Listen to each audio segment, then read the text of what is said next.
Pessoal, vamos lá. Agora a gente vai começar a corrigir as atividades aí da apostila, né, da página 17, os exercícios que vão englobar condução, convecção e radiação. Então, olha lá. O número 9, primeiro que eu marquei aí, vocês têm dois corpos, né, que estão aqui imersos em um ambiente isolado, né, e eles estão dentro de uma parede evacuada aí para não trocar calor. E eles têm temperaturas diferentes, tanto que está mostrando para vocês um corpo aqui, um outro corpo aqui e o fluxo de calor ali ocorrendo, né? Aí tá vendo que eles estão numa caixa evacuada, né? Se essa caixa é evacuada, aqui a gente tem o vácuo, né? Então, a troca de calor tá acontecendo aqui somente por irradiação, tá? Já que por condução e convecção eles não iriam conseguir trocar calor, né? Aí o exercício pergunta na letra A: o corpo mais quente envia radiação para o mais frio? Sim. E radiação, gente, na verdade, todos os corpos que têm temperatura, né, maior ou igual ao 0 Kelvin, já que abaixo de Kelvin, abaixo do 0 Kelvin, a gente não considera como tendo temperatura, né? Então, todos os corpos que têm temperatura, eles vão emitir radiação, seja temperatura baixa ou temperatura alta. Então, o corpo de temperatura alta vai emitir e o corpo de temperatura baixa também vai emitir, tá? Então, na letra A, todos os dois corpos estão emitindo radiação. Por quê? Todos os dois têm temperatura. Se tem temperatura, vão emitir. A diferença é a seguinte: qual que é o sentido do fluxo? Igual pergunta na letra B, tá? O sentido do fluxo vai ser sempre do corpo de maior temperatura para o corpo de menor temperatura, tá? Porque aquele de maior temperatura, ele vai emitir mais irradiação do que o de menor. Então, a quantidade de infravermelho de radiação que o corpo emite, né, de calor por irradiação que ele emite, está relacionado com a sua temperatura, tá? Então, o fluxo vai seguir no sentido daquele que emite mais irradiação, que seria o corpo quente. Mas todos os dois emitem, tá? E a letra C pede para explicar por que os corpos, depois de um tempo, vão atingir o equilíbrio térmico. Vai chegar um momento, gente, que esse fluxo de calor vai cessar, tá? Os corpos vão atingir a mesma temperatura porque um doou, o outro recebeu. Então, nessa troca de doar e receber, chega um momento que atinge-se o equilíbrio térmico, tá? Então, número 9 aí, bem tranquila. A próxima que eu marquei para vocês foi a número 12, tá? A número 12, gente, exatamente o exemplo que eu dei na videoaula, né? Mostra aí o exemplo de uma vela, né? Uma pessoa posicionando a sua mão aí próxima à chama da vela, né? E pergunta por que se ela colocar do lado ou se ela colocar em cima, as sensações são diferentes. Então, o que eu falei na videoaula, se ela coloca do lado, ela vai estar recebendo calor por irradiação, né? Muito pouco por condução, porque é ar, muito mais por irradiação. Se ela colocar a mão na parte de cima, ela vai receber por irradiação, mas também vai estar recebendo por convecção. Então, aqui na parte de cima, ela recebe por dois processos: radiação e convecção. Então, a quantidade de calor recebida aqui é maior do que aqui, que seria só irradiação, né? Um mínimo de condução. Então, por isso aqui eu consigo ficar um bom tempo. Aqui eu tiro a minha mão rapidinho, tá? Então, quanto mais processos eu estiver recebendo, com certeza mais calor, né? Você vai perceber. Agora, o 14. O 14 mostra aí uma pessoa que está posicionada aí de frente para um forno, né?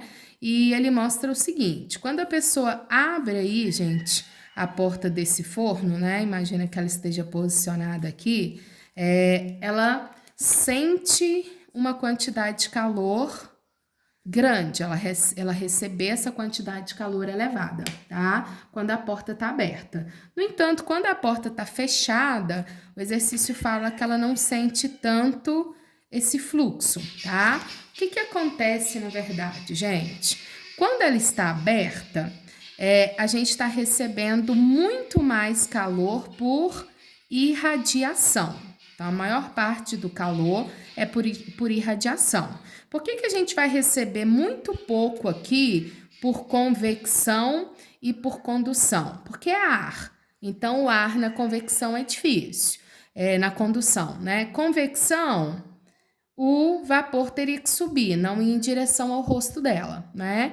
Então, condução e convecção nessa situação aqui é muito pouco. A maior parte vai ser por irradiação, porque abriu e tá vindo o infravermelho daquele forno a alta temperatura. Quando a gente fecha, a jogada é o vidro, gente.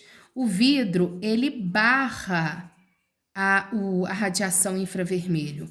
Então, a radiação infravermelho, ela não passa pelo vidro, por isso tem esse vidro na frente. Você pode enxergar o que está lá dentro, mas você não perde o calor. Então, o infravermelho, ele vai bater no vidro e vai voltar. Então, o vidro, ele impede que o infravermelho saia. Por isso, quando você se posicionar com o forno aí com a tampa fechada, você não vai sentir tanto esse fluxo, porque como você recebe a maior parte por irradiação aberta, porque é ar, quando você fechou, você não vai conseguir receber por irradiação. Você vai receber, Renata, se eu aproximar meu rosto aqui, eu vou sentir um calor. Sim, bem menos do que aqui, tá? Porque se tiver fechada, você só vai receber por condução e convecção, que é muito pouco, tá? E por irradiação fica cessado, porque o vidro não deixa a radiação infravermelho passar, tá? Então, essa é a jogada. Então, utilizar o vidro é bem interessante, porque a gente está conseguindo ver o que está acontecendo ali dentro do seu forno, né? Que está sendo utilizado né, no cozimento com aquela lâmpada, só que você não perde a energia, né? Senão você teria que consumir muito mais combustível, energia elétrica. Então é bem interessante essa análise do vidro conseguir barrar o infravermelho, tá bom? O próximo que eu marquei, gente, agora a gente vai lá nos propostos, foi o 12 proposto, né? O 12 proposto, ele conta uma historinha para você sobre exaustores, tá? A gente vê esses exaustores aí muito, tem um desenho bonitinho lá para vocês, a gente vê muito esses exaustores em locais grandes, danceterias, né? Grandes supermercados, grandes lojas, tem vários exaustores que de longe você vê eles girando, tá? Na verdade, o giro desse exaustor, gente, ele é automático, tá? Então, não, como é que fala? Não, a gente não vai ter um motorzinho, nada elétrico fazendo ele funcionar. O que vai fazer ele funcionar, na verdade, são as correntes de convecção, tá? Então, o local aquecendo ali, esse ar quente tende a subir e o ar frio lá de fora tende a descer, fazendo com que o ar ali dentro circule, né? Por isso que aquele exaustor fica girando. Então, na verdade, o que está acontecendo aqui é o processo de convecção, facilitando as correntes de convecção, tá? E aí o exercício te pergunta, olha, os fatores físicos necessários para acontecer esse movimento é as correntes de convecção, né? Então fala a irradiação não, a entrada do ar frio da parte externa para a parte interna do exaustor, né? A condutividade térmica não, a pressão do ar quente na parte superior do ambiente, o aumento de umidade também não, tá? Então, na verdade, gente, o que vai acontecer ali, olha, se a gente for analisar, é a pressão do ar quente na parte superior. Então, o ar quente vai subir, né? Vai exercer aquela pressão, de modo que vai fazer girar. E o ar frio ali vai conseguir descer, tá? Então, o que causa esse movimento é o giro ali das correntes de convecção, né? O próximo que a gente marcou foi o 14. O 14, ele fala o seguinte, deixa eu colocar aqui, a gente tem até um esqueminha aí, que a gente também viu na nossa videoaula, que é de um aquecedor, né? Na verdade, o fogão a lenha, né? Que a gente antigamente utilizava-se muito, né, esse tipo aí de aquecimento da água, que é por serpentina, né? Então você tem lá um fogão a lenha, tem uma serpentina aqui, parará, finge que tá bonitinho aí, né? E aí é simples, né? Você tem aqui o seu fogão, né? Você tá utilizando ali para fazer um alimento, utilizando ali a queima, né, daquele combustível que você vai queimar, que você vai utilizar para aquecimento, para cozimento, né? E aí a gente utiliza uma tubulação, tá? Que essa tubulação ela é ligada lá na caixa d'água do local, né? Então, o que vai acontecendo? À medida que você está utilizando o seu fogão, né, queimando ali alguma coisa, você tem a água ali na sua serpentina. Essa água que está aqui, gente, ela vai recebendo calor e vai aquecendo, tá? Ao aquecer, o que a gente aprendeu? A água, o fluido, né, quente, ele fica, ó, vamos relembrar, o quente, ele fica menos denso, né, maior temperatura, menor densidade, então a tendência dele é subir. O que está frio lá em cima, né? Então, lá em cima você tem água fria. Fria tem menor densidade, né? Maior densidade devido à menor temperatura. Então, ele tende a descer. Então, começa aqui as correntes de convecção. Então, aqui a gente tem, na verdade, os três processos. Irradiação, a chama até o tubo, até a serpentina. Condução, a serpentina vai aquecer a água, que ela está encostada na água, então vai aquecer a água por condução. E por último, convecção, que vai fazer esse líquido quente subir e o frio descer. Então, essas correntes de convecção, gente, não precisa de bomba, tá? Essa água vai girando aí de forma automática, só mesmo pela diferença de densidade, tá? E aí, beleza, no fim do dia você tem água aquecida. A pergunta considerando o processo de aquecimento, vocês viram que a gente tem os três processos acontecendo aqui, né?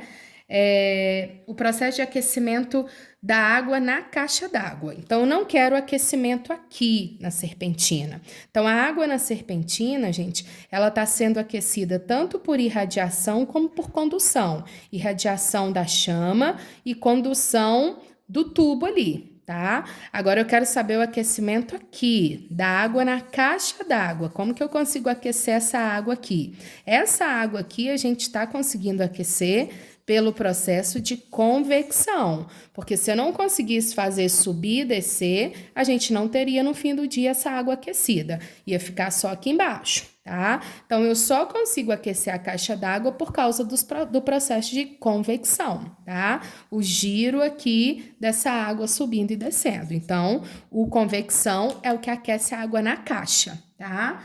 E aí, vamos lá. Então, a gente fica com letra B e letra C, né? A B e a C. Então, olha lá. A B é convecção causada pelo aumento da densidade da água da serpentina. Certinho, gente. O que acontece com a água na serpentina? Ela é mais quente, né? Então, ela se torna... Opa, desculpa. A letra B fala o aumento na água da serpentina. Aumento da densidade. Não, gente. Diminuição da densidade da água da serpentina, né? Então, seria a letra C, convecção, né? E diminuição da densidade na água da serpentina. Aumenta a densidade, a lá de cima que tem maior, mas a da serpentina tem menor densidade, por isso ela consegue subir, né? A mais quente, tá joia? Então, esse aí, só analisar mesmo o processo que iria acontecer, né? E em qual local a gente teria água com maior ou menor densidade, tá bom? O próximo, gente, foi, deixa eu ver qual. 14 foi o 15. Então, vamos lá. O 15 ele fala o seguinte pra gente. Deixa eu só achar ele aqui. Número 15. Número 15, ele dá para vocês aí uma lâmpadazinha de bulbo. Tararara. Finge que tá igualzinho aí, tá? O desenho de vocês tá melhor. Então, aqui a gente tem a partezinha aqui que vai ter o aquecimento. Aí tem uma aqui. E vamos analisar esse ponto. Um ponto A aqui de fora, um ponto B aqui de dentro, um ponto C aqui e um ponto D aqui, tá? O exercício fala o seguinte, ó. A lâmpada esquematizada aqui é acesa e posicionada desse jeito, na horizontal, tá? O círculo aqui indica o filamento, que é onde está tendo aquecimento, tá? Medidas de temperatura mostram que no ponto A do vidro, tá vendo? Esse ponto aqui do lado de fora do vidro, ele teria uma temperatura maior. Mostra aqui no ponto A, está medida a temperatura, né? O ponto A está mais quente do que no ponto B. Então, o ponto A teria uma temperatura maior que o ponto B. É válido afirmar que essa diferença entre as temperaturas se deve. Então, vamos lá, gente. O detalhe é o seguinte, o ponto A, ele vai receber calor por irradiação, porque isso aqui vai aquecer e vai emitir calor por irradiação, só que ele também vai emitir por convecção. Concorda que aqui vai causar aquecimento. Então, o ar quente vai subir, o frio vai descer. Então, para o ponto A, eu vou ter irradiação, eu vou ter convecção, e eu vou ter um pouquinho de condução, nem vou colocar que é ar, muito pouco de condução.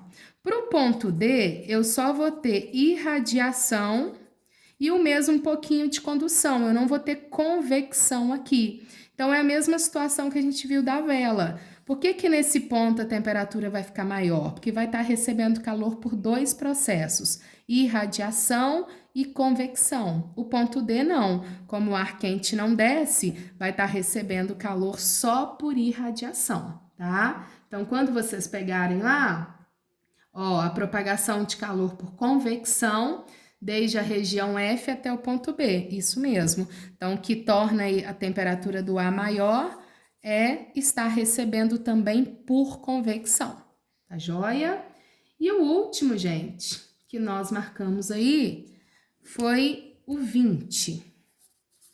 Então, vamos lá. Só achando aqui, galera. Vamos no 20. O 20 é uma análise teórica também. A gente tem uma caixinha de isopor, tá? Que você utilizou ali no churrasco para conservar a sua carne, né? E ele pegou e revestiu essa caixinha de isopor revestiu essa caixinha de isopor com papel alumínio. Então, você tem a caixa de isopor e tem o papel alumínio, né? E lá dentro você vai colocar a sua carne, o seu espetinho, parará, parará, tá? O exercício fala o seguinte, o isopor, ele é um isolante, né? E ainda reveste de papel alumínio. Considerando ali o exposto, vamos lá. A caixa de isopor funciona como um recipiente adiabático. Adiabático é que evita a troca de calor, tá? O isopor tenta, então vamos lá, impedir ou facilitar a troca de calor. Ele tenta com certeza impedir a troca de calor. O isopor, gente, ele é um isolante, então ele dificulta tanto que a gente receba como que a gente perca calor, tá? Então ele vai impedir de trocar calor com o meio, né? Por qual processo? Com certeza o isopor é pelo processo de condução. Lembra quando a gente pensa em isolante e condutor? É só no processo de condução. Então, o isopor é um excelente isolante térmico para o processo de condução, tá? E o alumínio tenta impedir. O alumínio também vai impedir. O alumínio vai impedir qual processo? Irradiação, dele trocar calor por irradiação. Por quê, gente? O que nós aprendemos? Na irradiação, para a gente evitar a propagação de calor por irradiação, a superfície ela precisa ser ou branca, né, que vai bater e vai refletir, ou uma superfície polida, exemplo do alumínio. Então, o que vai acontecer ali? O calor da carne bate no alumínio e volta, bate no alumínio e volta, impedindo ele de sair, tá? Então, o alumínio impede a irradiação, porque fica refletindo, e o isopor impede a condução, tá? E aí, a gente teria essa carne conservada por um tempo maior. Então, ficaria, gente, letra C, impedir, né? O isopor impedir por condução e o alumínio impedir a irradiação. Beleza, galera? Ok?